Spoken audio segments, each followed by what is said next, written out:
दोस्तों, आप लोग अक्सर जोधा अकबर के बारे में पढ़ते रहते हैं, सुनते रहते हैं, लेकिन अकबर की एक ऐसी बेगम है जिनके बारे में चर्चा बहुत कम होती है। अकबर भी उस बेगम को बहुत मानते थे और उनका मान सम्मान करते थे। आज हम इस वीडियो में अकबर की इसी बेगम के बारे में जिक्र करना चाह रहे हैं, जिसको अकबर ने बहुत ही मान सम्मान दिया। इतिहास में वो अपना एक अलग ही स्थान रखती हैं।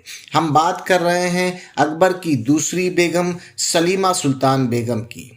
सबसे पहले सलीमा सुल्तान बेगम की ज़िंदगी के बारे में समझिए, फिर उनके महत्व को समझने में आपको आसानी होगी। सलीमा सुल्तान बेगम 23 फरवरी 1539 में जन्मी और 15 दिसंबर 1612 ईस्वी तक वो सम्राट अकबर की पत्नी के रूप में मुग़ल साम्राज्य की महारानी थीं।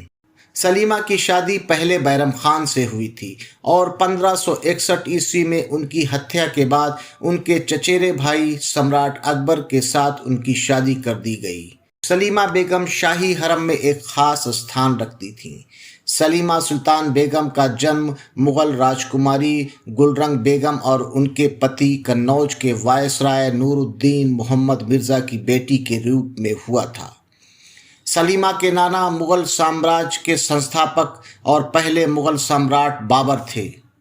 उनके मामा दूसरे भाई सम्राट हुमायूं और मुग़ल राजकुमार हिंदाल मिर्ज़ा थे। इसलिए सलीमा सम्राट अकबर की पहली पत्नी रुक़ैया सुल्तान बेगम की चचेरी बहन भी हुआ करती थी, क्योंकि दोनों ही उसके मामा की संतानें थीं। आपको एक बार फिर से याद करा दें कि जब सलीमा सुल्तान बेगम 18 साल की थीं तो उनकी शादी उनकी उम्र से काफ़ी बड़े, जो लगभग 50 साल के थे, बैरम खां उनके साथ कर दी गई थी।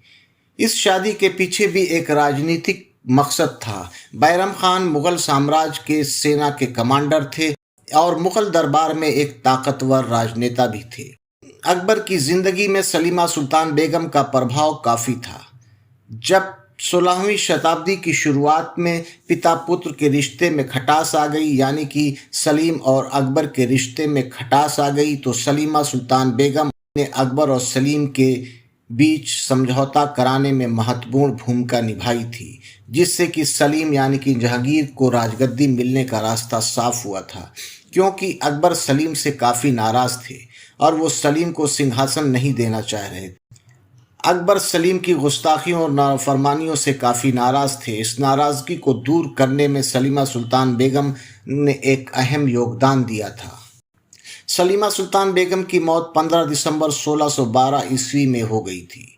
उनका सौतेला बेटा यानी कि जहांगीर उनके जन्म और उनके विवाह के बारे में अपनी किताब जहांगीरनामा में काफ़ी विस्तार से लिखते हैं। जब सलीमा सुल्तान बेगम की मौत हुई तो वो 73 साल की थीं। ऐसा कहा जाता है कि सलीमा सुल्तान बेगम की इच्छा के अनुसार आगरा के एक बागीचे में दफन कराया, वहीं पर उनका मकबरा भी बनवाया था।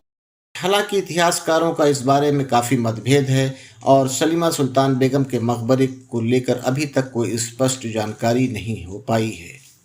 दोस्तों, उम्मीद है कि आपको हमारा ये वीडियो पसंद आया होगा। अगर आपको हमारा ये वीडियो पसंद आया तो आप हमारे चैनल ट्रैवल टू वीज़ा को लाइक कीजिए, सब्सक्राइब कीजिए और इसी प्रकार के वीडियोस को देखने के लिए हमारे साथ जुड़िए। इजाज़त दीजिए, फिर मिलते हैं किसी नए विषय के साथ। जय हिंद, जय भारत।